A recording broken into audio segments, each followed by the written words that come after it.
This month has not had some very good cards, but is CopyCat going to change that? I'm not going to tell you now. You just watch the video. Is it worth it? What's going on, nerds?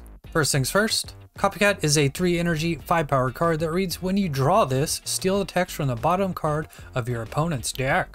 So overall impressions of CopyCat is, it's just going to be a decently good card. I think that is never going to be super awesome or like define the meta like cards like Mockingbird would, but it's also rarely ever going to be bad. Most of the time, you're just going to be like, well, yeah, I'm glad I have this card in my deck. Sort of akin to cards like Nocturne or Red Guardian, stuff like that. All right, what are the good parts about CopyCat? So the first thing I have here is information. What I mean by this is you know what you took, your opponent doesn't.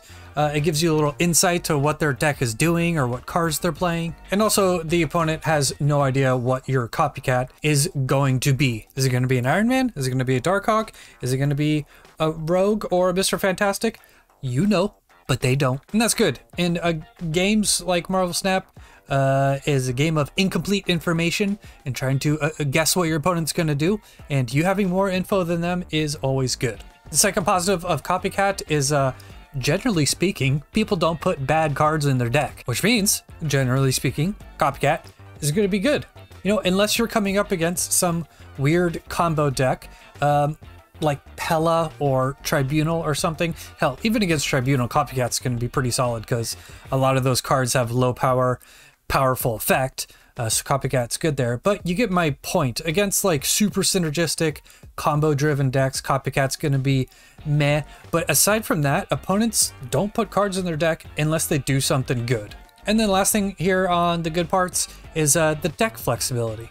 CopyCat is the sort of card, like I said earlier, like Red Guardian, Rogue, Shang-Chi. I know those are tech cards, but CopyCat is sort of the same, even though it's not really a tech card. But it can go into almost any kind of deck, and it's gonna get value there. Of course, combo decks, super synergistic stuff like Zoo maybe wouldn't want CopyCat, but most of the best decks in Marvel Snap's history have either just been revolved around super powerful cards, or they've just been like a pile of good cards. And I think CopyCat's gonna feel right at home in those two things. All right, what are the bad parts about CopyCat? Low floor, meaning some of the times, I don't know what the percentage is, I'm not going to pull that out of my ass, but some of the times CopyCat is just going to be completely useless.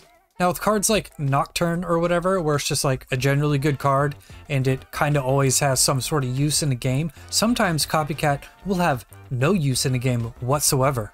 And that's not the best. I mean, a vanilla 3/5, I guess is better than Cyclops as a 3/4, but in general, when a card's downside is completely useless, it's not the best. The next thing here is synergy with your own deck. Sometimes the effect it steals, even if it's a good effect, maybe you don't want it at all. Like maybe you steal a Patriot from the opponent.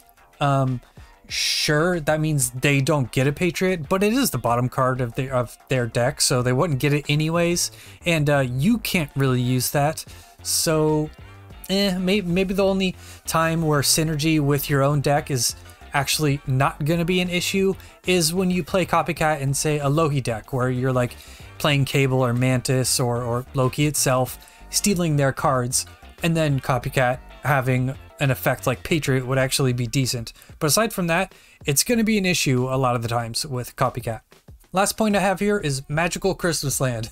So what this means is when people review or look at cards, they're like, oh man, I'm going to steal an Iron Man and then get like a 310 and it's going to pop off. Don't think about stuff like that when you like try to figure out how good a card is or whether or not you're going to pick it up.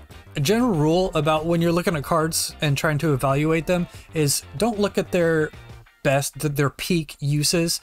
Don't look at their worst uses. Try to think about what the card's going to look like on a game-to-game basis. And CopyCat, I think, is the perfect example of what I'm talking about here. Yes, it's going to be an absolutely ridiculous card sometimes, but just as many times as it is a ridiculous card, it's going to be a bad card. So all the people you see that are like super duper hyped on CopyCat right now, think it's going to be the next big card to release, I think are getting a little stuck in that Magical Christmas Land thinking. All right, as far as the deck list goes, I think this is a pretty solid starting point for CopyCat, not Nocturne, CopyCat. They're very similar to me. But yeah, this is just a pile of solid cards. You have the Athena, Angela, Kitty Pryde, Ravonna stuff going. You know, this is popular right now, but as like a Darkhawk deck. But you just switch out Darkhawk and the Korg and the Rock side, and you put in cards like CopyCat, Nightcrawler, Jeff, and you just have like just a bunch of solid cards. We have Claw that can get copied with Mystique, which is great value. Same thing goes for Iron Man. And your CopyCat is just like a flexible card. Like I've said multiple times here, like Jeff or Nightcrawler or Nocturne. Yes, it doesn't move like them, but the general value you get off them is going to be solid, and I think you're going to be just as happy with CopyCat in a deck like this as you are with cards like Nocturne. Another good thing to point out about decks like this is they don't really have any like weak points. Every deck in the game has a weak point, like Zoo decks, Killmonger, decks that run giant cards, Shang-Chi, ongoing decks, Enchantress. But what does this deck really have as a weak point, aside from like a really well-timed Shadow King or something like that? This deck doesn't really have any weak spots, which is pretty solid. I guess Enchantress is a weak spot for this deck, but you can still pull out wins. Like if you get all your stuff Enchantress or Rogued or whatever, you can still pull out wins because you have solid, decent cards like Dina, CopyCat, Nocturne, Kitty Pryde, Angela.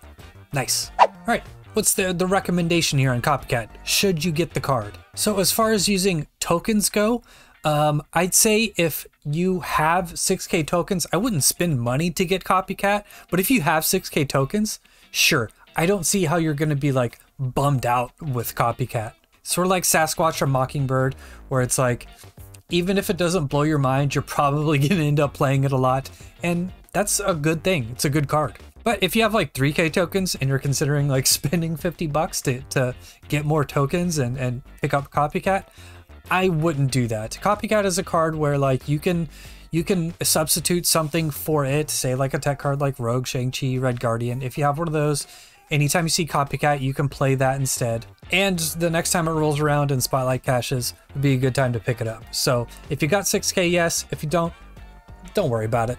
Now, as far as keys go, using your keys to open the caches. This one's pretty easy. I think if you don't have Thanos, absolutely. Use all 4 keys to get CopyCat and Thanos. That's some of the best Spotlight caches in a while. Coal Obsidian used to be way better than it is now. I think it's a little weaker because the Mind Stone in Thanos is now a 2-drop, so that's one less way to play Coal Obsidian. And in decks where Coal Obsidian's good, Mockingbird is usually just as good, or Sasquatch is just as good. So if you don't have Coal Obsidian, I wouldn't worry about it too much. But if you really want CopyCat, you don't have Coal Obsidian, and you have 4 keys, I don't think you would be disappointed with any result of when you get CopyCat or Coal Obsidian in the caches. So yeah, overall solid week. I think with tokens and with keys, it's hard to go wrong here. CopyCat's just going to be like a generically good card. You're probably always going to be happy with it on the rare occasions that you're not, but whatever. No card is perfect. But yeah, pick up CopyCat. That's really about it. See ya.